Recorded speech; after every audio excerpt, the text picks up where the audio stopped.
Hello and welcome to another episode of Streaming Without a Paddle. I'm Andrew. And I'm Ted. All right, Ted. Good to see you. Good to see you. It's been a long week. It's been a long, long week. But we're gonna blow the doors off a shotgun wedding. Yeah, well, here, look, I'm apropos today. I've got the gun show going. The gun show? Yeah, gun show.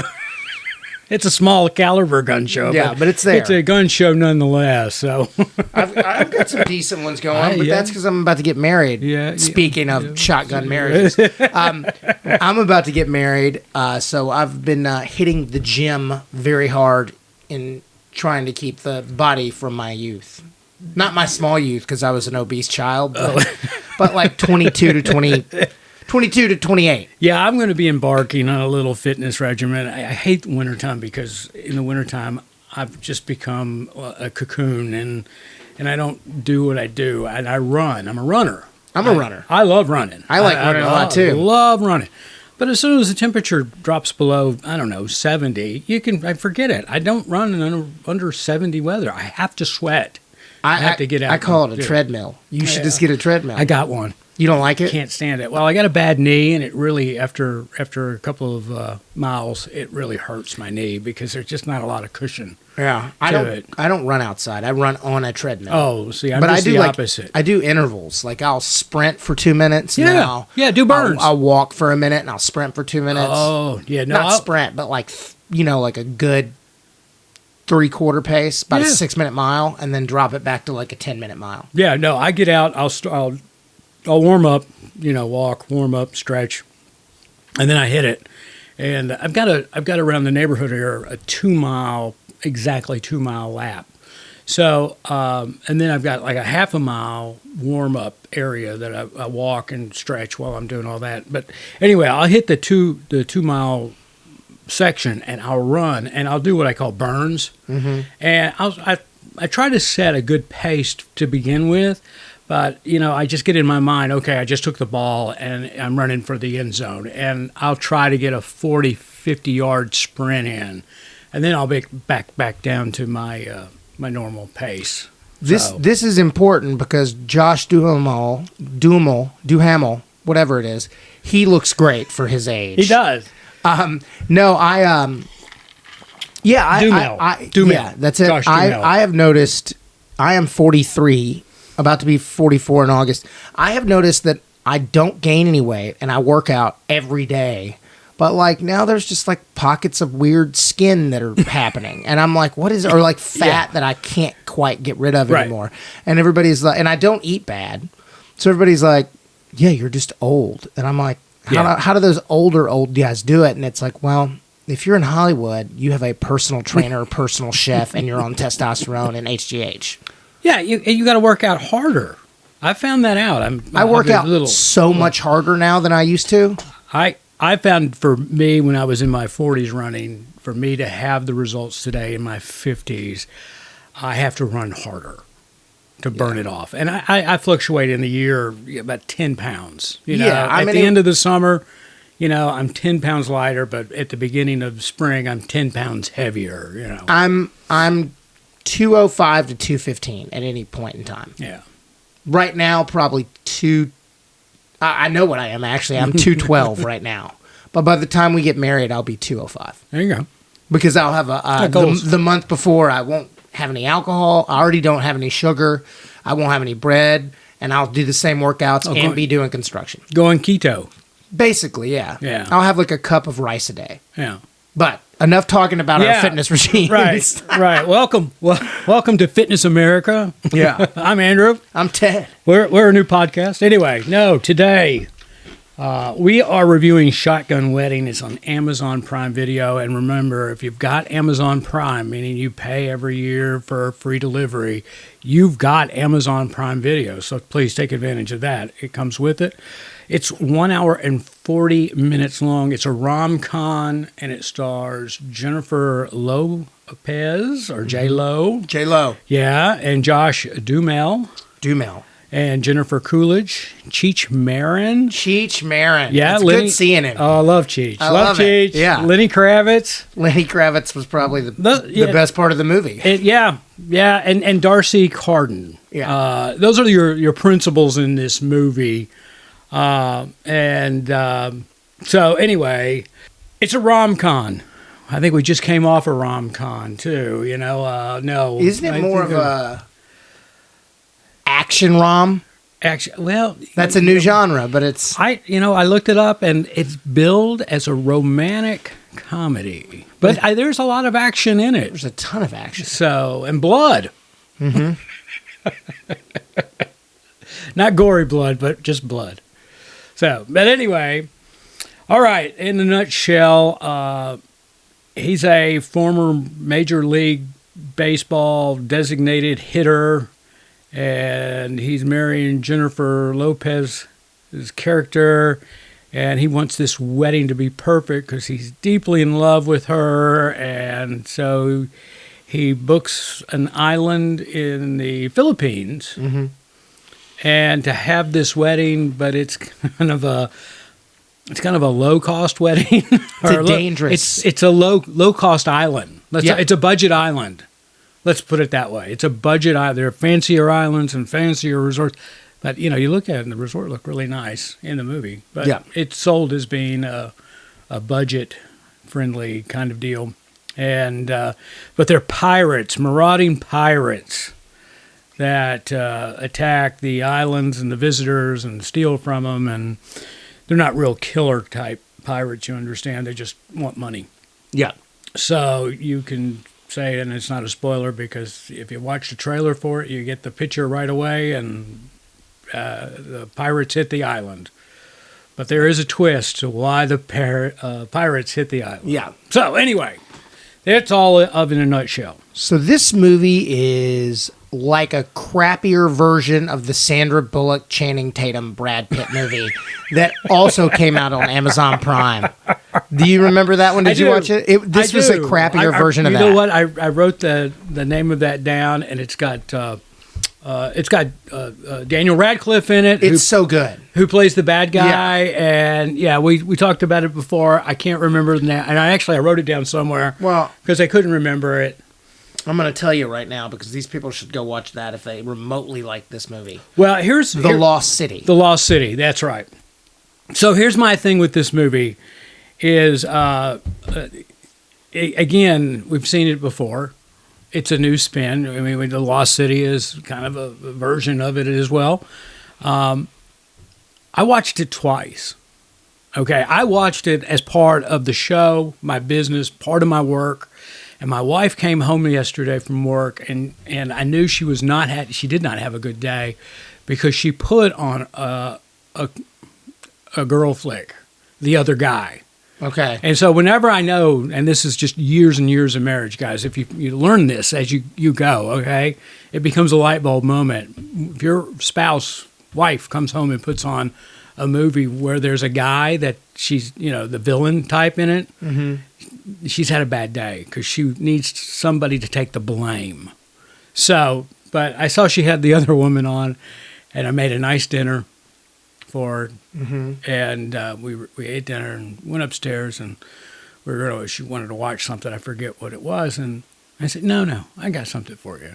And I put on Shotgun Wedding, having already seen it. She loved it. She loved it. And she left me a note this morning, too. That's how bad she needed it. That's awesome. This movie is fantastic. I forget, basically. I had to rewatch the last 20 minutes of it Okay. right before I came here because I was like, I watched it. It's just forgettable because to me, they don't have a lot of chemistry together. No. They're both good actors. Right. He's really kind of bumbling, charming, funny in this. Yeah. But she just comes off as she doesn't like him at all. I think Till the end. I'm sorry. I think it's just bad acting. She phoned it in. She just isn't good. Bingo. That's in my book. The first time I watched it, I walked away from it going, "Oh my God, she's horrible. It's really bad. She ruined the movie because the story was great. The other cast members were great. Jennifer Coolidge is classic Jennifer Coolidge in this movie, and that's just hysterical. And Cheech Marin, oh my gosh, he's great, you know. And Josh Duhamel, he was awesome. He was so good. He was perfectly cast for this. And then there's J-Lo. I don't know if maybe Ben was on the set and I don't think so. was making her nervous, or she was trying to impress him. I don't know, but I'm sorry. It just wasn't. Nothing that came out of her mouth did I believe. No. And I know that we're gonna get hate because every female I know loves J-Lo. I get it. I love J-Lo as a I don't know, a personality, and I've seen her be really good in that the Hustlers. She was good in that. This was not. This was just bad. This was like bad. Old school Geely, like sort of the rom-com stuff she did back in the past. Yeah. It was like that. Yeah. I don't think it's her bag. She needs to be doing actiony, or I don't know. Yeah, she just it ruined it for me. I thought somebody who I really would have loved to have seen in this was Ryan Reynolds and Sandra Bullock from The Proposal. Kind of let's take The Proposal from there to here. Or Sofia Vergara. She could have been funny. Oh, yeah. She would have been really funny. The problem is, here's the issue. J-Lo's not funny. No. It's not that she can't act. It's that she's not funny. And if you don't have comedic timing, no one can teach you to be funny. It just really seemed like a struggle for her. You know, we were about 3/4 of the way through it last night, and my wife, she noticed that I was doing something else while the movie goes. She goes, "You don't like this?" And I said, I watch when J-Lo's not acting. I really think she could, I mean, there could be a better person. She goes, "Really?" And I was like, "Yeah, you know, Sandy Bullock, Cameron Diaz," I said. I think Cameron Diaz retired. Yeah, well, I think she's coming back, but nonetheless, anybody. I mean, there are a lot of actresses that could do that a lot better. Mm-hmm. I mean, Kate Hudson. Oh my God, Kate Hudson would have crushed that. It would have been great. And you know what? The chemistry, I think, between Kate Hudson and Josh would have been fantastic. But what does Kate Hudson have? Comedic timing. I mean, yeah. It's hard to play off his he's funny, too. He was. It's hard to play off his delivery if everything is shrill and angry. Yeah. You're stupid. Why don't you blah, blah, blah? Yeah. Yeah, no, and there was no redeeming, you know, there was no character redemption in the movie for her to come off of the way she did on the front end when you're talking about angry all the time. And, you know, there were a couple of scenes there I didn't think made a lot of sense. Yeah, it's just not a great movie. It's entertaining, and you should watch it if you want to be entertained, and there's not much more than that, and it's definitely worth. My dad always says something, he's like, this food's just cannon fodder. And I don't ever know what he means by that, except for he's like, you know, I'm just eating for sustenance, just so I can keep going. And this movie's like you're bored on a Sunday afternoon, and it's there. I think the ladies will love this movie. I think they don't see the acting the way we're both looking at it. Yeah, well, everybody did a great job. Lenny Kravitz did it. Hilarious. He was great. Everybody did.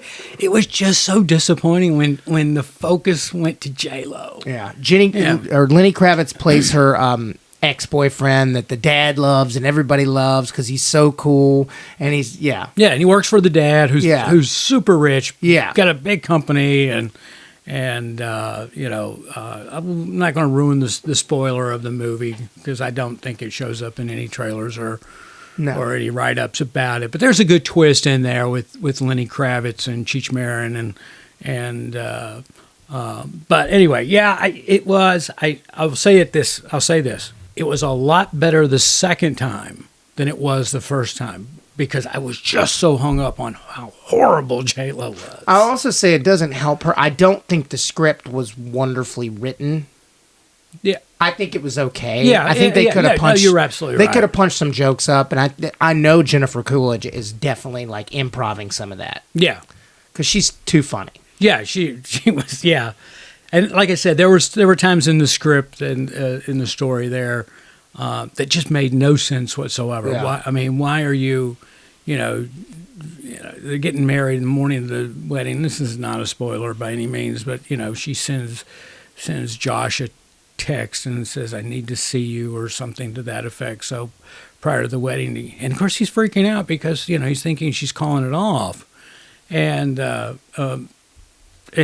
she's not. No. And it just becomes a back and forth of crap. I'm sorry. It was just dialogue that, it exposed J-Lo, in my opinion, as a bad actress. At no point in this film until the last 5 minutes does it at all seem like she likes him whatsoever. Right. Yeah. No, you're and that's absolutely poor correct. writing. You Yeah. have to make acting. them and acting, but it's like you have to make it seem like something pulls them. Something puts away. Something does, obviously, the pirates. But Right. pre that, she should be so in love with him. It's unreal. Oh, yeah. Well, no, you're absolutely right. Because up until the point, Lenny Kravitz, the ex-boyfriend, employee of the father, he shows up unexpected at the wedding. In a helicopter. Now, yeah, in a helicopter. But you're absolutely right. They could have led up to that they were absolutely in love. And he was that wedge you were talking about, to try to drive them apart. And you could see a little bit of struggle, but she's holding on to the love for him. But there was none of that. None of that whatsoever. Nothing. No, it was just like he showed up and she was pissed off at him too. She's a man It's hater. just poor acting choice. Maybe this is why Ben looked like he looked like at the Grammys. With the Grammys, yeah. I think Ben was just bored. She's a man hater. At the Grammys, the other night when they were at the Grammys, I had a realization. I was like, oh, I'm old now. Like, I'm older than what is popular. Like, good films and television shows are made by people between 30 and 50. Yeah. Right? Usually. That's your core people making it. Like, music that is popular is made by 17 to 25 I'm going to say year olds. 12. Look at Taylor. Yeah, Yeah, I mean, like, yeah, I have you no know. clue None. who I had no, and I don't want to be that in my day, but I have no clue who Bad Bunny is. I have no clue who Yeah, any of those rappers are. Yeah. I didn't have a clue who anybody up for any awards were. I stopped watching Grammys or music related award shows a long time ago. Because you're absolutely right. There's nothing I can relate to. I'm searching out on iHeart and Amazon, oldie stations. I'm sad they call them oldies, but 80s rock. Do you like synth rock? Did you like that, like the new wave synth stuff back in the day? Give me an example. I hate to put you on the spot. No, but I don't know the synth bands from the 80s as much. Like like like Flock of Seagulls and kind of. and- There's yeah. this band called The Midnight, and it's like two songwriters that live in LA, but they have a band. Like they write songs for pop people, Uh-huh. but it's like synth pop, and it's pretty rad. It all sounds like an 80s movie soundtrack. I'll play it for you at the break. Okay. But like it's really good, and it's a new band that I like played for. My fiance is a singer-songwriter, and I played them for her, and she hates all the Brooklyn hipster music I listened to from 2007 when I was young. And I played it for her, and she goes, wow, this is the first band you've ever played for me that's good. And I was like, okay. Ask me what I was doing at 10 o'clock this morning. What were you doing at 10 o'clock this morning? I was in the online queue buying tickets or trying to buy tickets to a concert at the basement for my children. Oh, okay. What's the concert? I forget the name of the group. The Love Something. They're out of Australia or Okay. something like that. And apparently they're very, very popular because by the time I got up in the queue, they were sold out already. So, and that as a father, that hurts us, sending that text. So You tried. I screenshotted the "we're all sold out, sorry," to them, and I said, "I'm sorry, I tried." Oh, man. But anyway, that's a sidebar. All right, let's get back to Shotgun Wedding. Decent script, could have used some work. J-Lo, sorry, you brought this movie down. Was directed pretty well. It was. It was directed pretty well. Conceptually, I loved the story. That was, it was a nice spin on an old topic. Well, it was Romancing the Stone, but like they're all those type of movies. They don't make them.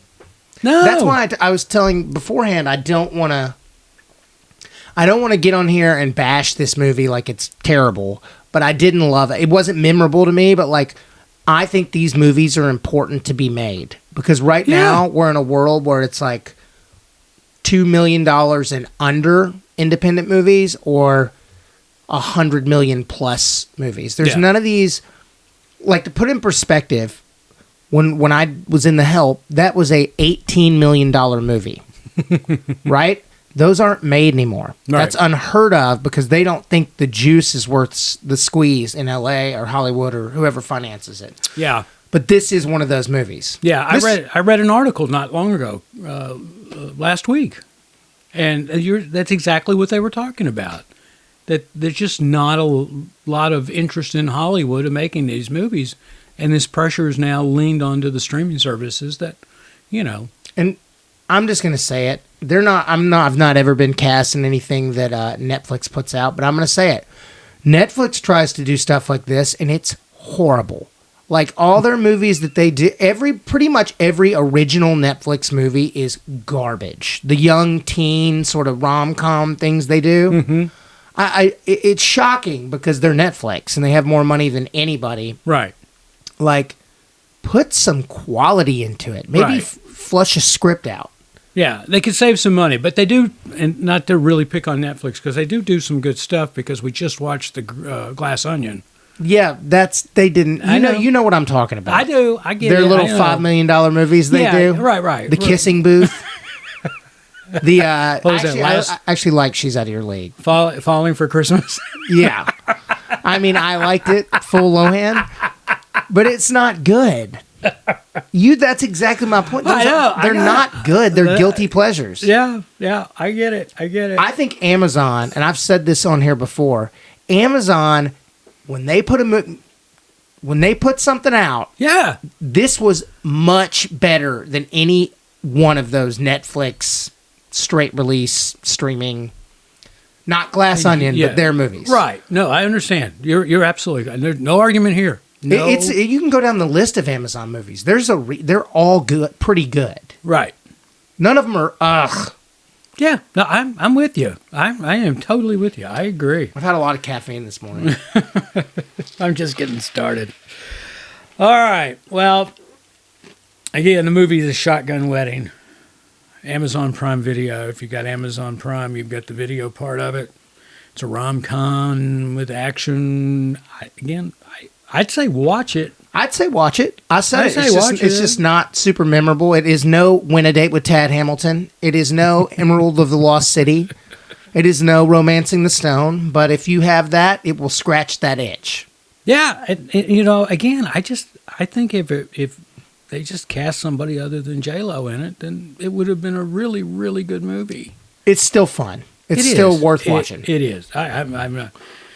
So what's the score? Well, last week I gave you guys an 83. Mm-hmm. And I'm kind of thinking that might have been a little high after watching this. Because I don't want to give this an 83, but I don't think they're different. Well, no, they are. They're both rom-com. Yeah. This is. I did not love that one last week. You people. Yeah. What did I give it? Well, it was 2 weeks ago, but yeah. Yeah, I gave it a 74. 74. Solid 74, I think it was. I'm going to give this.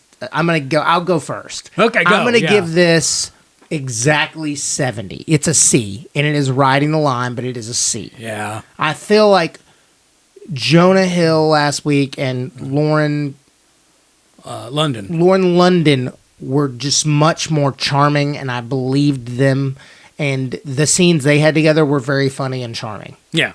So that was good casting. That's why I gave that. Bad script. Right. That's what we agreed on. This is basically, those are good actors too. Right. And this is just J-Lo brings it down. I'm sorry. She does. She does. And the script is just average, but everything else pretty good. Average script. Yeah. No, I agree. I mean, they could really tweak that. I'll give this a 78, but I'm going to adjust my opinion on you guys as well, and I'm going to make it a 76. So I'm going backwards on that after seeing this one. Yeah. Okay. Because the content of this movie was great. I mean, it was funny. There, it zip lines and gunfire and helicopters and Yeah. out of control golf carts. I mean, who doesn't like a movie with out of control golf carts? It's accurate. So I mean, I'm thinking this the garbage I was going through 2 weeks ago when we did You People probably tainted my view on You People, and so I'm going to back up on that one. Anyway, all right, there you go. Do watch it though. Do watch it. I'm not. We have to be critical. That's the point of the podcast. It is, yeah, and I'm sorry, Jennifer Lopez, you didn't. If you're listening, we love your music. You're still beautiful. Yeah, and just go back to doing dramas and action stuff. I've never been a big fan of hers. Hustlers she's really good. Yeah, but it's the crossover. Out of Sight, good movie. It's just stick with the music. Okay. Stick with the music. All right. That's what I'm going to say. Anyway, there you go, folks. We're glad we do this show. We hope you enjoy it. And, I'm Andrew. I'm Ted. We'll see you next week on Streaming Without a Paddle.